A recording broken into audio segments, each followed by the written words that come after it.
Right, okay, I'm going to introduce Cashain David now. I'd like to take the floor, Cash. Yes, that's great. Thank you very much, Una and Mark, for the invitation, and thank you everyone for taking part in this event this evening. I have a presentation that I'm going to take you through. Hopefully I'll keep it to 10 to 15 minutes, so I do get excited when I talk about this stuff, and you'll enjoy a particular perspective on well-being. So I'm going to share, hopefully.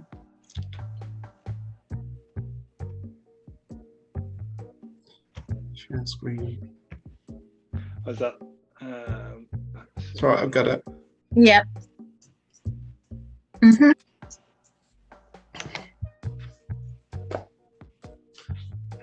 So the first thing I was going to say is apologies, because I've actually changed the presentation. I had originally wanted to talk much more about mental illnesses services and service responses, but it struck me that we've been hearing this story for such a long time. There's actually very little that I'm going to be saying which is new. And what I have become much more interested in is how we maintain our mental well-being, and also how we go back and get some of the old wisdoms that were passed down to us that are actually still valid in terms of us understanding how do we keep ourselves together and how do we keep on moving forward. So just to tell you very quickly, because I always like to tell people that I'm from Huddersfield in Yorkshire. I was born in a Caribbean household. My father's family were teachers and my mother's family were farmers. So that's something that I find I always keep coming back to in different forms no matter what I'm doing. So I originally trained as a sports scientist, doing a lot of community-based sports work with larger communities, and particularly focusing on the Black community. I then, after about 10 years, I trained at the Black Therapy Centre, and the particular focus was on African-centred therapeutic approaches, and also spent quite a few years teaching those techniques and those approaches within the community and within a lot of Black mental health focused services. So a lot of the last 30 years, I'd say, I've been developing mental health services for the Black community. So it's a particular specialism. There has been a number of Black mental health focused services around the country. I remember in around 15 years ago, there were 220 organizations throughout the country. Now there are less than 10. So it's a significant change in terms of services which have been formulated for people from our communities. So that sensitivity has actually been dispersed quite a bit, but I'll tell you a bit more about that. I'm also a graduate of the NHS Leadership Academy, thinking very much about how do we understand and therefore influence in order to change and improve NHS services. So, people of African ancestry share a common destiny. And this is one of the things that is become even more apparent, certainly with COVID more recently, but also that experience of discrimination and the impact of that on inadequate health provision. So I wanted to start with just some images first of all, and a few words. So I'd like you to look at these slides that I show you and think about the words that are on the page. We can talk about that afterwards if you'd like, but it's quite an interesting scenario that I'm going to present to you. So this image, where's that from? South Africa or Mexico? St. Croix or Colombia? Ecuador or South Africa? London or Copenhagen? Haiti or Antwerp, Brazil or Sudan, London or Prague, Rome or Grenada. Now, the point about all of showing you those images and posing the question is about the universality of the Black experience. Wherever we are, there are common characteristics that affect our well-being. And I think one of the brothers posted in the chat around hardiness training. So I'd be really interested to hear about that afterwards. But there are certain things that are quite consistent. So just as examples, Black Americans are more likely to be poorer. Black people in the UK typically live in the poorest areas. Afro-Ecuadorians live in dire poverty. Brazil's Black populations are concentrated in large urban areas, usually known as the favelas. Why is that important? So a lot of these statistics, this is just a snapshot from the Health Observatory looking at the data around health, physical health, and also mental well-being. That is evidence quite consistently about how we experience the world, but also how services respond to us and the outcomes. So on this page, I just highlight the top left, thinking about the huge impact on likelihood of surviving pregnancy and childbirth on our sisters. If we're looking over to the right in the middle, thinking about the impact of prostate cancer on people like me, I'm certainly in that age group now, 3 times more likely. Down at the bottom on the right, you'll see the Black and ethnic minority people have a 2 times, and I think actually I looked at more recent data that was saying it's 3 times mortality risk than the white British population. On this page, it's quite a significant one, particularly when you look at mental health and the history and the pattern of restriction that comes with people who have, from our communities, who have any contact with the psychiatric system. So top left, Black, African and Caribbean people are over 8 times more likely to be subject to community treatment orders. So that element of, where there is an element of restriction, we are very, very present and very much overrepresented. This is a report from the Race Equality Foundation in 2020, it's only a year ago. You know, basically it's saying Black people experience a wide range of inequalities in relation to mental health. So for example, having a higher risk of being detained in secure institutions, more general difficulties in accessing appropriate care and support for their needs. And the evidence is still, and this is quite consistent over time, that communities are at comparatively higher risk of mental ill health, and disproportionately impacted by the social determinants associated with mental ill health, from accessing treatment to poor quality assessments and treatments, and inequality and discrimination remains rife for Black communities. And I want to end this section just with highlighting, I'm sure I'm not telling you anything that you don't know, because this has been, certainly I've been working in mental health for the past 30 something years, and these were reports that were saying the same thing 40 years ago, 50 years ago. There hasn't been very much change at all in terms of how services respond to us. So 2 reports I'd highlight. One is the Breaking the Circles of Fear in 2002. That was done by Sainsbury's Centre for Mental Health. And in 2005, there was a 5-year plan funded by the government called Delivering Race Equality that was supposed to be the absolute change of our experience when it came to mental health. There was a budget, I think, of £7 million just on the Delivering Race Equality programme. And interestingly, the report last year was saying very much the pattern is still quite consistently the pattern. When we have contact with formal mental health services, the outcome tends to be pretty poor for us.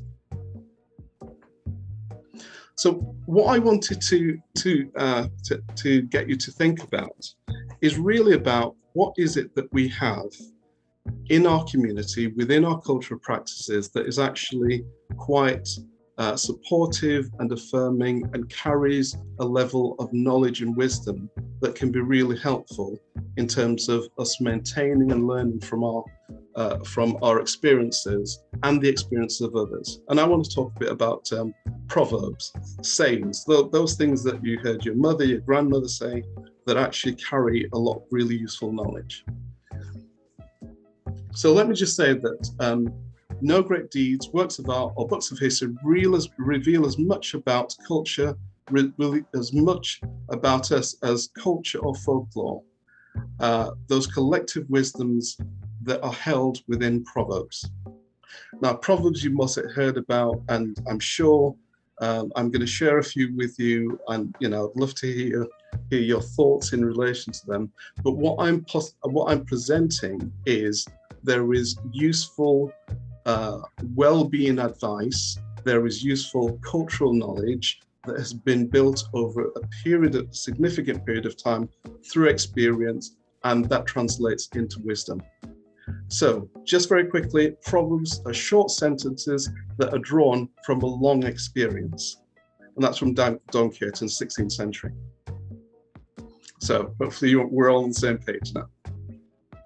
And I wanted to start off with this concept of Sankofa, which basically means you go back and get it. Those things that we have heard and often forgotten or not valued are actually really important because there are useful well-being wisdoms and knowledge that are still useful for us today. And in a sense, it's been hidden in plain sight. We've heard these things, we've seen them, but actually there is real usefulness there. And just very quickly, the whole concept of Sankofa is, in order to move forward, you actually have to look back. So those things that we may have forgotten through migration, through wanting to be modernized, reintegrated, those things are actually quite, it's really important that we don't let go of. And if we let go of some of our cultural practices, that we actually go back and get them and start to value. So let's start off with an easy one. This is a Haitian proverb, and it really does say, I think, quite an important thing, is if you want your eggs to hatch, you have to sit on them yourself. Nobody else is going to hatch the things that are valuable to you. You have to sit on them yourself. So it is about self-care, but it's also based on some self-knowledge. So I was looking at, I work, my day job is I work in mental health, and this 5 ways to well-being has been pushed quite a lot throughout the mental health world, the NHS, some of the national organizations like Mind, like Rethink, Turning Point are actually, talking quite a lot about this as a way to get people to focus on the things that are important for them. But I also think that there are some other things that we can do. And I just wanted to share 4 examples of some of our sayings. You may recognize them, you may not. You may agree with them, you may not. But either way, I'm going to share them with you. So the first one is around self-knowledge. Our experience of enslavement meant that a lot of our history and knowledge of self was torn away from us. So there is a wonderful Ethiopian saying that says, a cat may go to a monastery, but still remains a cat. So the more a person understands his or her mind or body, the less they are likely to try to destroy it.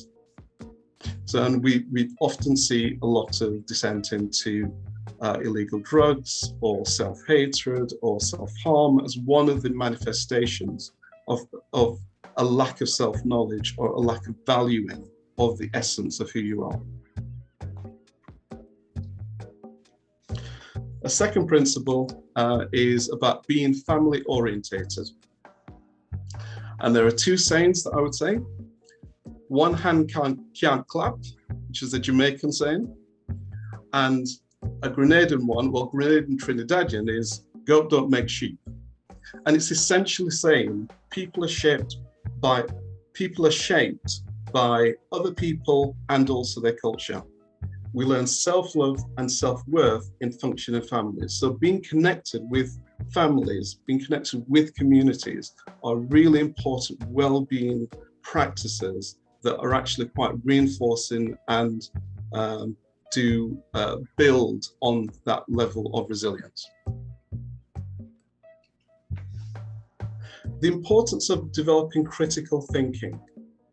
So this is a Guyanese phrase. They don't say it like I would say it, so I'll apologize now, but it says, "Na take your mati eye for see."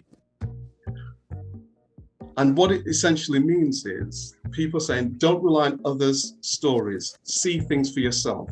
And that's the essence of critical thinking, being able to look at information, to analyze it, to say, what do I think about this? And that's because in a lot of the world that we have now, we move much faster, we process ideas, we see more information, we receive it, and it's become easier to believe than to think. So, and it's really important because people who think critically about the world are doers, they're problem solvers. They're not necessarily people who are influenced by a particular trend. And that's really important for us in terms of maintaining our independence and well-being, particularly as the general overview is that we, as a people who are indicated as belonging to a lower social class because of our skin color, are often presented in a way that is not in our favor. And my last one is the importance of exercising personal discipline. And the Trinidadians, and I can tell that half of my family are from Trinidad, what sweet in goat mouth, sour in bamba. And that's really saying eating something that tastes great, but then it gives you a bad case of diarrhea. It's like doing something bad that feels good and facing the dire consequences afterwards. And it's really important to build the personal disciplines. So knowing when to say no and knowing one's own limitations is critical to self-discipline. So part of the discipline process is to separate your desires from your needs and where you need to prioritize for yourself. And I think on that bam bam one, I think I need to end.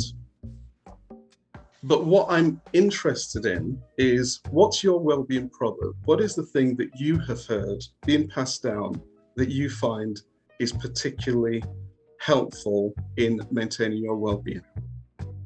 Thank you. Thanks for that, Cashain. Enjoyed that. Thanks, Cash. Yeah, that was great.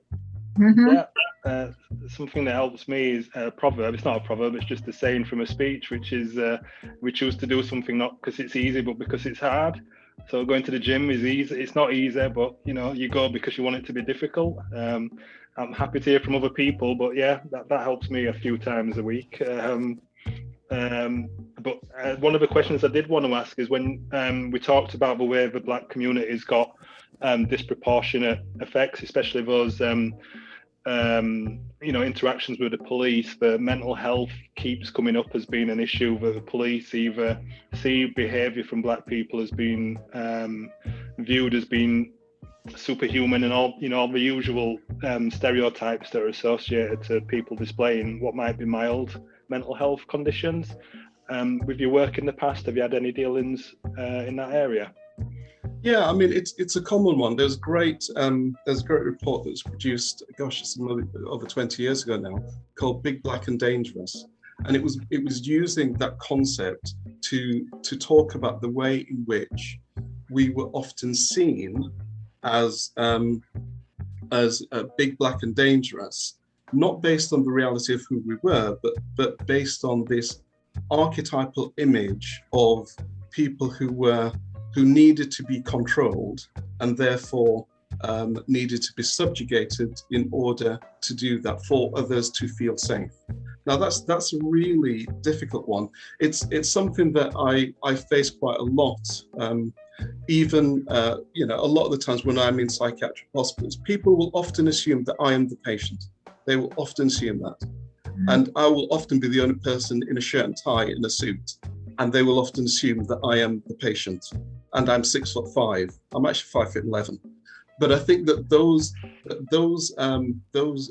ideas drive people, and they then mediate the way in which services respond to people, or not. I mean, one of the things that's really apparent, and I think Kate mentioned it, was that we've seen a huge uptake in Black people approaching therapeutic services. That really wasn't the case. But I think there's also another sort of reverse part of that, which is actually about, in most of my time, and I could say in the last 20 years of working 90% of my time with the Black community, I have only ever met 2 Black people that have a psychiatric diagnosis of depression. Most people get a diagnosis of schizophrenia. Now, if the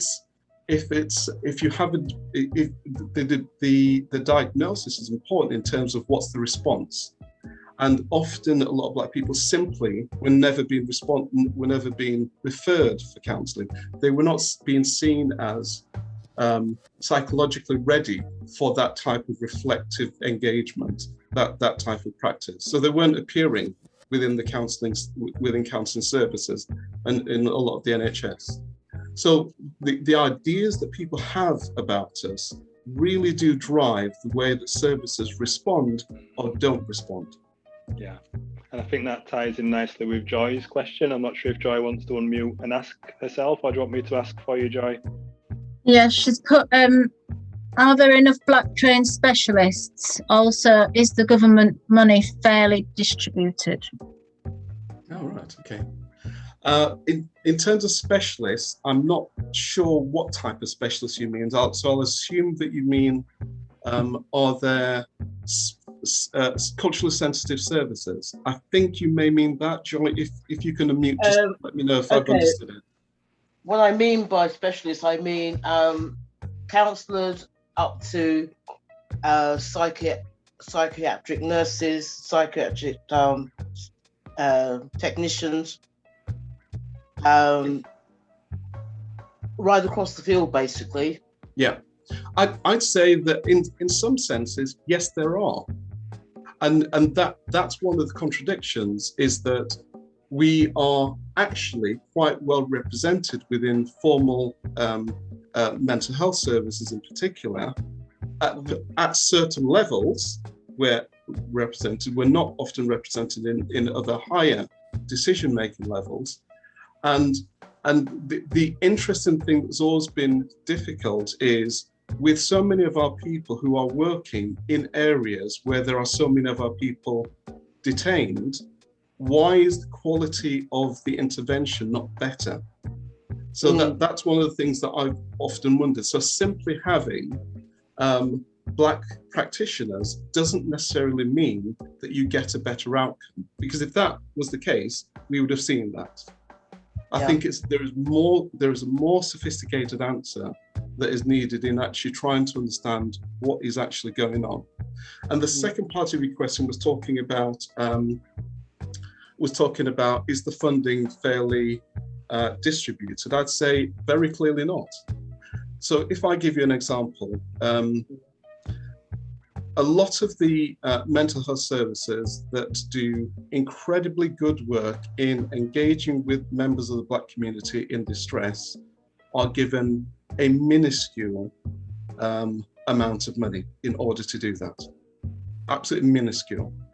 And there are services that have consistently failed the Black community by their own reports who are continually funded in order to engage with the people who they've clearly been unable to engage with or produce good outcomes. I can't say any clearer than that. That actually gives a horrifying story, really, doesn't it? Mm.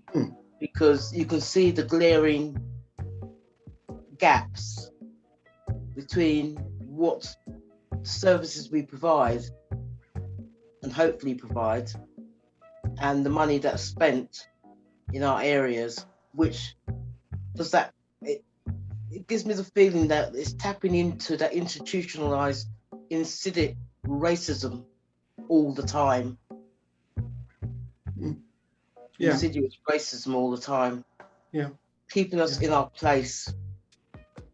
You know, giving us just enough breadcrumbs to keep us happy. Or But not. not enough to actually make us well. Yeah. Yeah. Yeah. Thank you for your That question. has to change. Yeah, agree. And the only way I can see that changing is us speaking out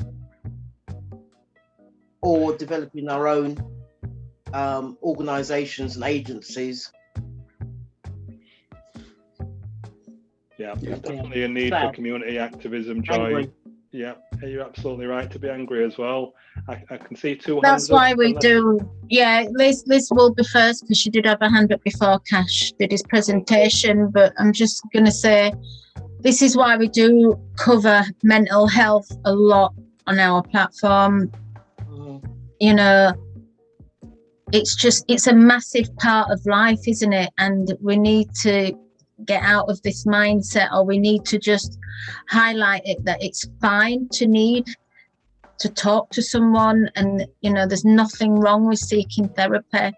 And we need to obviously highlight as well with police, like we do myself, we do actually bring it up with the police on the panels, and we do say that our community are disproportionately affected when it comes to being in custody and in custody with mental health diagnosis, you know. And really they just, you know, because they see especially our black men, but they do see that with women as well, that they're superhuman, and that frustrates me completely. You know, like, was something not human? Come on, get a grip.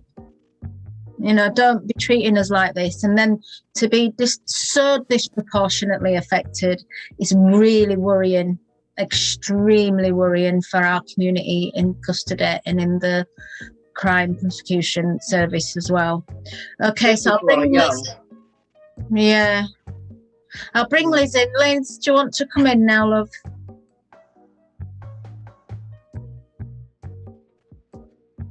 I won't. I'll ask my long question, but because I think you've got another speaker coming through. Is it Andrea? Yeah, so, Adriana. Yeah.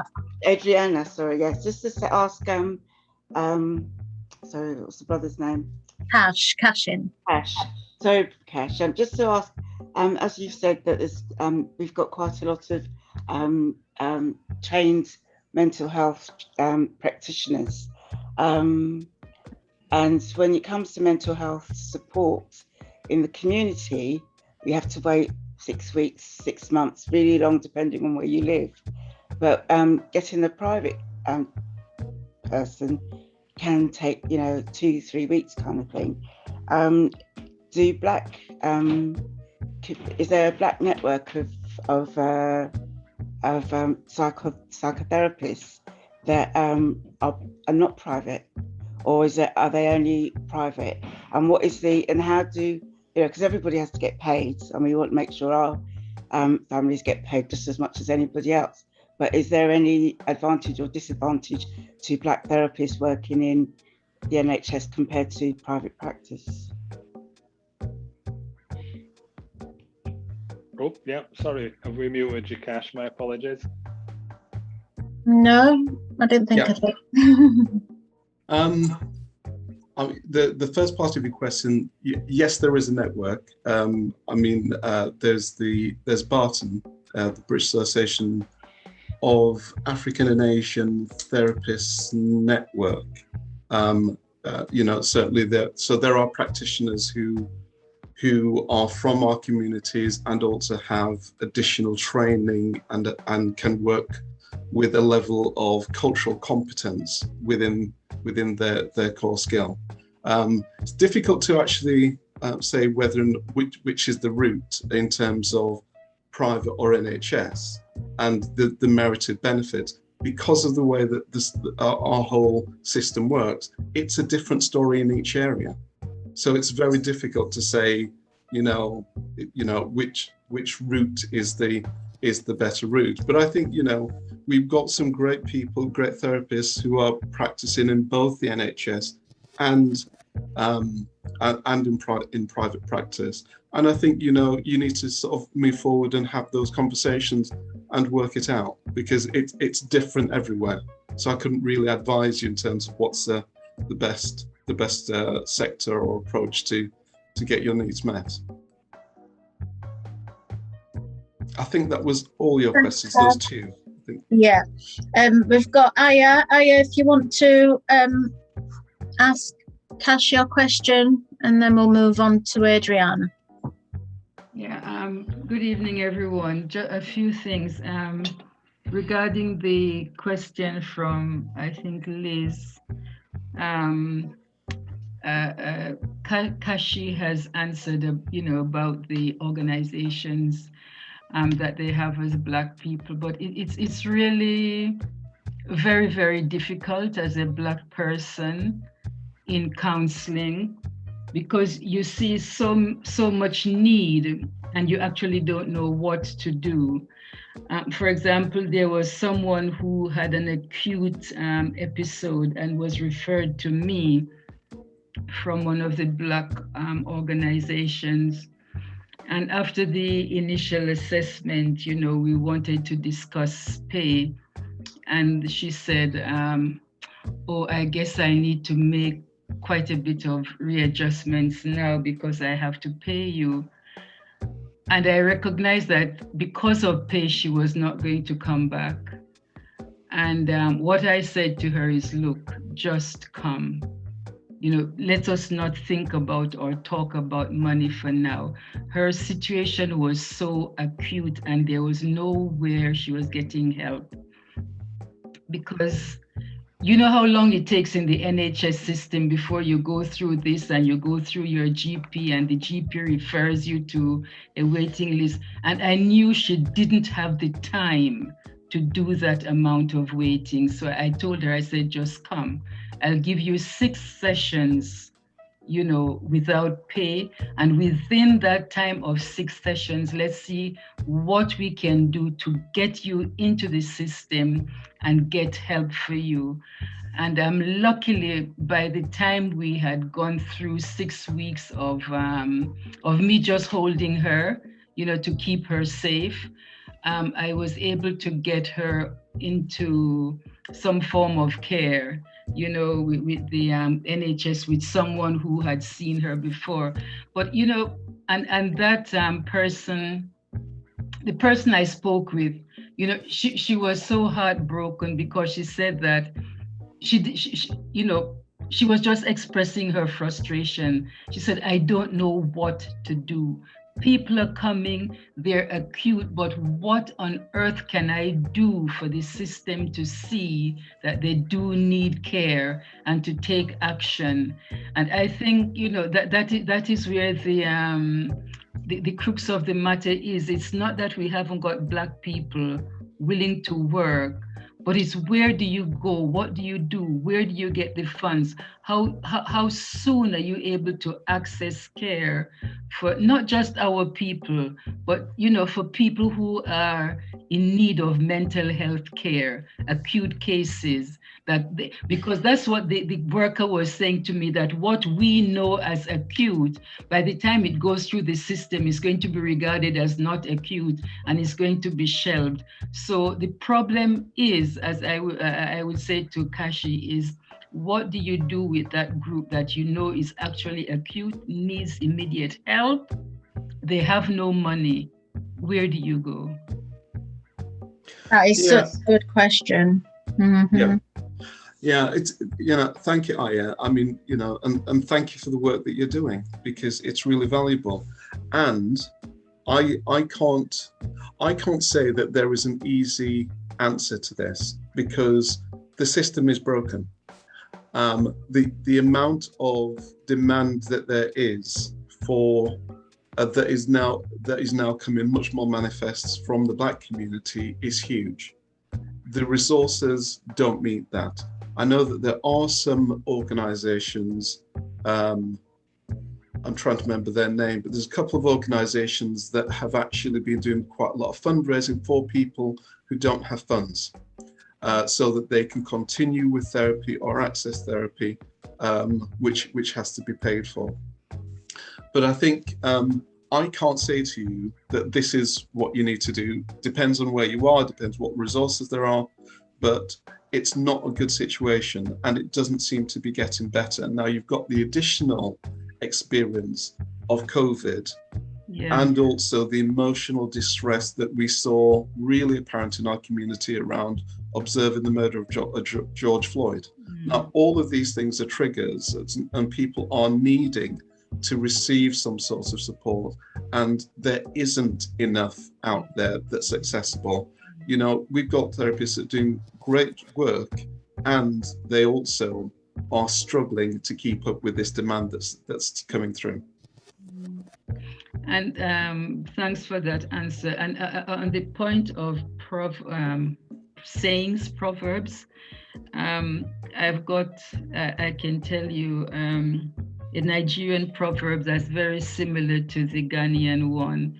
And the translation of it in English is, if you don't know where you're going, at least you know where you're coming from. Why don't you go back? That's a Yoruba word. So when the older people see people, younger ones making mistake and, really not focused, it's like, look, if you don't know where you're going, at least you know where you're coming from. Why don't you go back and then, sort of refocus? And the other one that I find, and I keep saying it to my younger ones when they go to work, when they start new jobs, is it says that, and I think, I'm not sure how many of the participants here grew up in Africa or in the Caribbean, where they're used to farm life. But one of the proverbs is that when the chicken goes to market, when you take a rooster to market, he doesn't put his 2 feet down. He stands on one leg and he watches and he observes until he's sure of what is happening around him before he puts the other foot down. And that's what I always say to my young people: stand on one leg and observe. Don't rush in with your mouth wide open, yappity, yappity, yappity, yap. Learn the culture wherever you go. Stand on one feet until you feel confident to put the other one down before you open your mouth. And the third one is, it says I say this in Pidgin English: the pikin wey no say he no get mama, go make sure say he no get wound for back. Which means that the child, with the polygamous system, you have one father, several wives. Yeah. The child whose mother is no longer in the house and he has to fend for himself, he's going to ensure that he does not do anything for him to get a wound on his back, because the mother is not there to look after him. Yeah. Yeah. So, I mean, that is self-explanatory, isn't it? But, our African heritage is so rich in wisdom.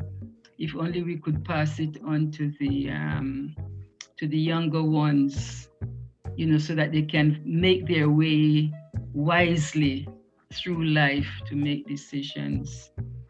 Thank you, Aya. Thanks for that, Aya.